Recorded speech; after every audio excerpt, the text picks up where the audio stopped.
Assalamualaikum warahmatullahi wabarakatuh. Perkenalkan, nama saya Rizati Alifansyah dengan NIM 31300-226. Di sini saya akan menjawab UAS dari mata kuliah Proteksi Akses Informasi Praktikum, yaitu mengenai desain rancangan sistem keamanan jaringan.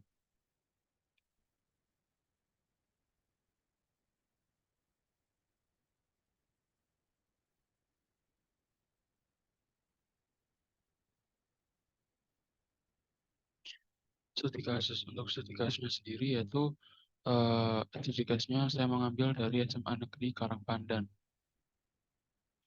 Jadi jaringan wireless LAN hotspot di SMA Negeri Karangpandan saat ini menggunakan WPS Wi-Fi Protected Setup sebagai wireless security, di mana WPS mempunyai kelemahan pada keamanan sehingga dapat login tanpa mengetahui username dan password terlebih dahulu.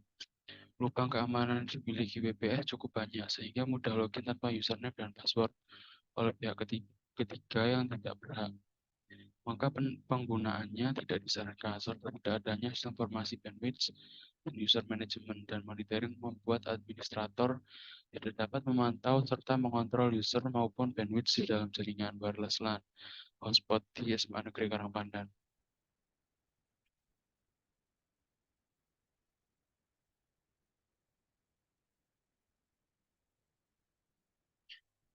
Baik, perancangan sistem.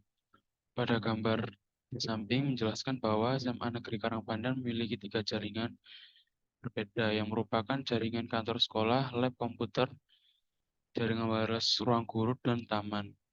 Setiap jaringan sebelum perancangan tidak memiliki server, dan permasalahan yang terjadi keamanan dibuat dengan menggunakan WPS Wi-Fi Protected Setup.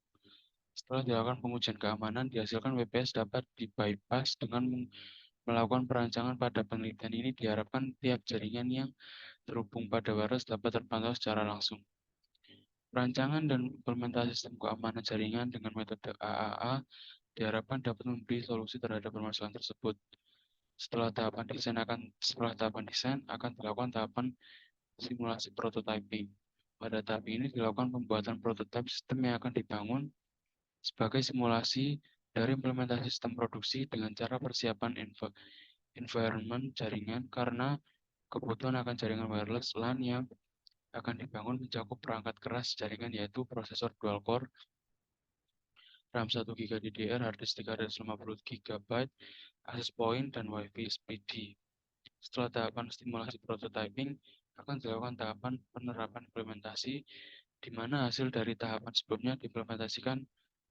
Lalu proses implementasi yang dilakukan adalah instalasi dan konfigurasi terhadap rancangan topologi. Setelah tahapan penerapan implementasi akan dilakukan tahapan pengawasan monitoring, di mana pada NDLC proses pengawasan merupakan tahapan yang penting agar jaringan komputer dan komunikasi dapat berjalan sesuai dengan keinginan dan tujuan awal dari user. Pada tahap awal analisis, maka perlu dilakukan kegiatan monitoring. Tahapan ini dilakukan proses beberapa pengujian yang diantaranya pengujian keamanan authorization dan pengujian accounting. Dari semua proses monitoring yang telah dilakukan dapat disimpulkan bahwa server dapat melayani klien tanpa adanya kendala dan infrastruktur hardware dan pengujian data yang ada. Lalu ini diagram alur permintaan login, diagram alur user.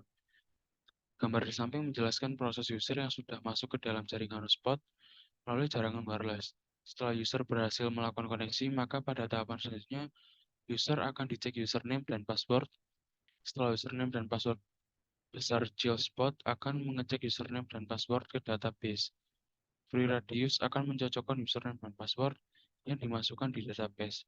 Jika username dan password ada pada database, maka FreeRadius akan memberikan laporan kepada Geospot dan Gilispot akan memberikan izin sehingga user bisa menggunakan internet. Dan jika username dan password tidak terdaftar pada database, maka Radius akan memberikan laporan ke Gilispot bahwa username dan password yang dimasukkan tidak ada. Gilispot tidak akan memberikan akses untuk menggunakan internet dan akan meminta login. Setelah melakukan login dan menggunakan internet, maka proses selanjutnya adalah proses Auto Autorisasi. Autorisasi adalah pembatasan hak akses berupa pembatasan bandwidth. Jika user login sebagai pengajar, maka akan mendapatkan bandwidth 1 Mbps, dan apabila user login sebagai siswa, maka akan mendapatkan bandwidth 512 kbps. Sekian presentasi dari saya. Mohon maaf bila salah kata. Assalamualaikum warahmatullahi wabarakatuh.